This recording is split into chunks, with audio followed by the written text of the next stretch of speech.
नमस्कार भक्तों, आप सभी का हार्दिक स्वागत है। आज का हमारा विषय है मोक्ष। वह शब्द जिसे सुनकर मन में शांति, श्रद्धा और जिज्ञासा उत्पन्न होती है। लेकिन मोक्ष होता क्या है और इसे कैसे प्राप्त किया जा सकता है, आइए सरल भाषा में समझते हैं। मोक्ष क्या है? हिंदू धर्म, जैन धर्म, बौद्ध धर्म और योग परंपरा में मोक्ष को जीवन का अंतिम लक्ष्य माना गया है। मोक्ष का अर्थ है जन्म और मृत्यु के चक्र से मुक्ति, दुख, मोह, क्रोध, कर्म, इच्छाओं और अहंकार से ऊपर उठ जाना, आत्मा का परमात्मा में विलीन हो जाना। जैसे नदी अंत में समुद्र से मिलकर एक हो जाती है, वैसे ही आत्मा परमात्मा में मिलकर मोक्ष प्राप्त करती है। मोक्ष क्यों आवश्यक है?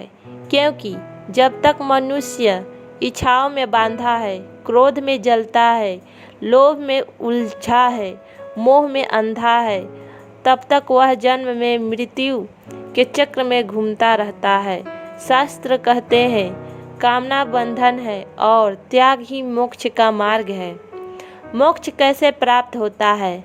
मोक्ष कोई वस्तु नहीं बल्कि जीवन की अवस्था है। वेद, गीता और उपनिषदों में मोक्ष के 4 प्रमुख मार्ग बताए गए हैं। पहला है ज्ञान योग। भगवान कृष्ण ने कहा, ज्ञान की अग्नि सब कर्मों को जला देती है। ज्ञान योग का अर्थ है मैं शरीर नहीं और आत्मा हूँ। जो जन्म है वह मरेगा और आत्मा अमर है। जब यह सत्य हृदय में उतर जाता है तो व्यक्ति भय, लालच और दुखों से मुक्त हो जाता है। दूसरा, भक्ति योग। कहते हैं भगवान को पाने का सबसे सरल, सुंदर मार्ग भक्ति है।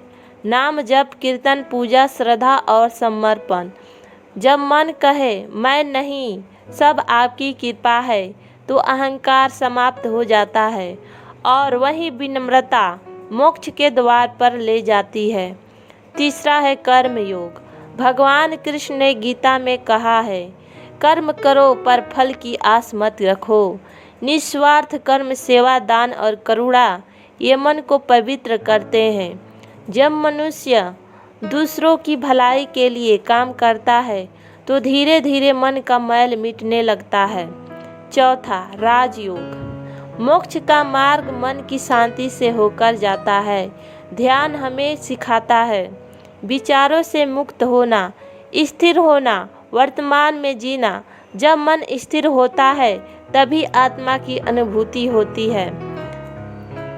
मोक्ष में बताया क्या है? मोक्ष के मार्ग में सबसे बड़ी रुकावट है क्रोध, लोभ, मोह, अहंकार और इच्छाएं।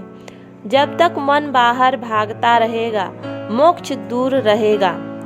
मोक्ष का रहस्य क्या है? मोक्ष केवल मृत्यु के बाद नहीं, जीवन में ही अनुभव किया जा सकता है। जब मन शांत, विचार शुद्ध और आत्मा जागृत होता है तो वही अवस्था जीवित मोक्ष कहलाती है।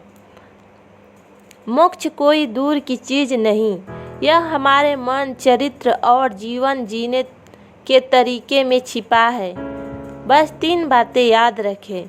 सत्य को जाने, ज्ञान, ईश्वर से प्रेम करो, भक्ति, निस्वार्थ सेवा करो, कर्म, और धीरे धीरे आत्मा उस परम शांति की ओर बढ़ती जाती है जिसे हम कहते हैं मोक्ष। धन्यवाद दोस्तों। अगर ये वीडियो पसंद आए तो लाइक, शेयर और सब्सक्राइब करना न भूलें और कमेंट में ज़रूर लिखें। जय श्री राम, जय श्री कृष्ण।